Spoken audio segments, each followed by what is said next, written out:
Hi everyone, this is our channel, Meet the Real Story. Please like, share and subscribe. I am addicted to food. I suffer a lot. I need help. I've tried to give up, but I fail every time. Hamburgers. Who can give up eating hamburgers, especially with barbecue sauce? I didn't mind this kind of addiction, but I'm getting ahead of myself. Let me begin by introducing myself. I am Patricia, 15 years old, living with my parents and my brother. I lead a quiet life. No interests, no hobbies, except for eating, that is. Food is my faithful friend. It never leaves me. It is my partner, my soulmate. But having food as your soulmate has insidious side effects. A dark side, if you will. It denies me a healthy life, robs me of the energy to play, and causes me to sleep excessively. I would much rather stay at home with a bag of potato chips than go out and exercise. My soulmate ultimately betrayed me, though, last Thanksgiving at my granny's home. She lives in a state nearby. Granny was a clever doctor, and an excellent cook at that.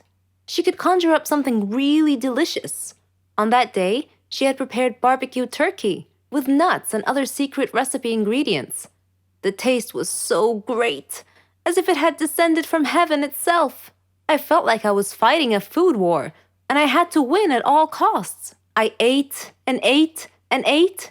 I don't know why, but I just couldn't control myself. I attacked that turkey like it was the last on the planet. But every culinary war with a worthy adversary, such as the barbecued turkey, has its own unique type of casualties. Suddenly, I found myself unable to breathe. I fell to my knees and passed out. The turkey had won.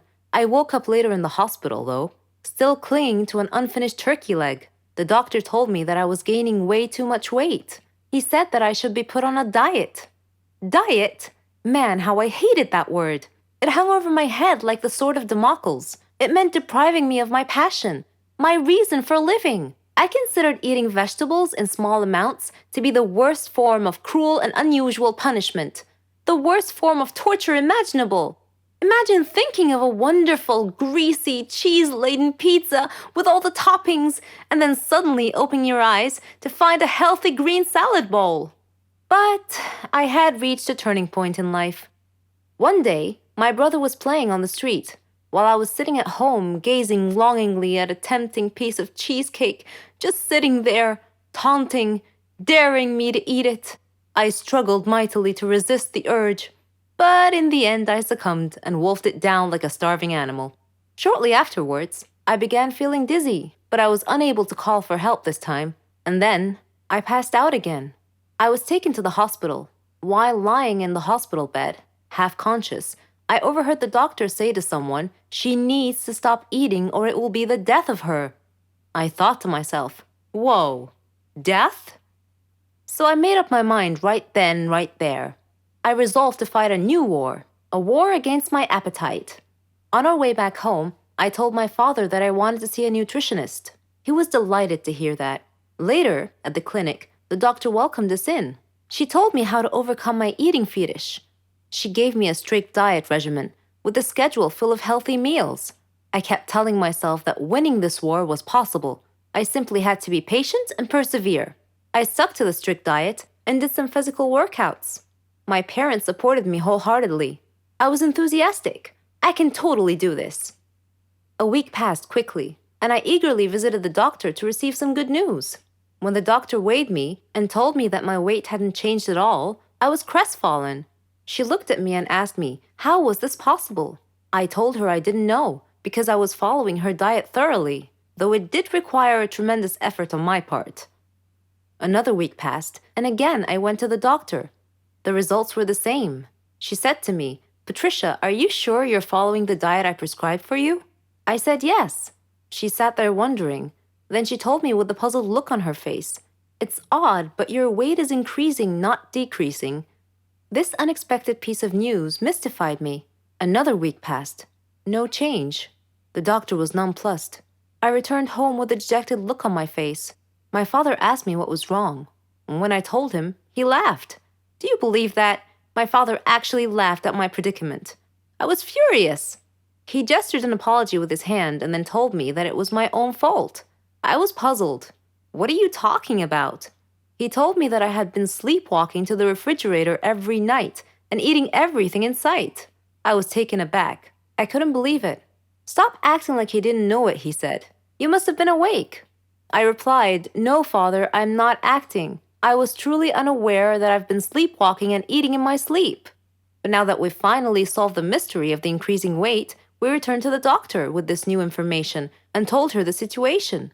She laughed and told me that my discipline had denied my body the food it craved, but my brain had refused to cooperate and had overridden my will by urging me to eat in a subconscious state. She told me not to worry, though, that she could treat that. Armed with this knowledge and her support, and the support of my family, I felt that I could finally win this war. I tell myself, ignore it. It's getting closer. Just ignore it. But it gets even closer. I tell myself, act natural, like you see nothing. But then it passes right by me. I take a deep breath. There's another one, but it's far away from me. Don't worry, I'm as lost as you are. Excuse me, your order? The cashier asks me. Hurry up, you're holding up the line, says the man behind me. I quickly order a cheeseburger with Coke and take the receipt. That was so tense. See, the thing is, I've been able to see ghosts for a long time. It all started when I was a kid. I was so scared, and I told my parents, but they didn't believe me. I was quite the storyteller back then too. Now let's go back to the restaurant. I get my meal and sit back at my place. I see ghosts, wandering aimlessly. How interesting, right? Wrong.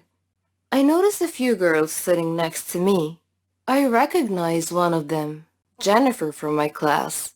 She is adored by everyone. I find her quite annoying. I think she senses me looking and glances at me. I quickly look away. I prefer being alone over being a clown. It's starting to get dark. As I walk home, I take a few snaps with my camera along the way. Trees, flowers, sky, streets, cars, houses, or anything beautiful that catches my eye. It's like capturing the moment at the right time and from the perfect angle. The street in autumn looks amazing. The mix of red, yellow, and orange is dazzling. It's my favorite time of the year. There are a few people here and there. So are the ghosts. I used to have a hard time figuring out if a certain person is alive or is a ghost. They all just seemed so similar to me. As I'm walking wrapped up in my thoughts, I see a guy standing near a tree a few steps away. He's staring at the leaves. At that moment, he looks picture perfect. He's tall, dark messy hair, and curious eyes. He looks like he's in a trance, deep in thought.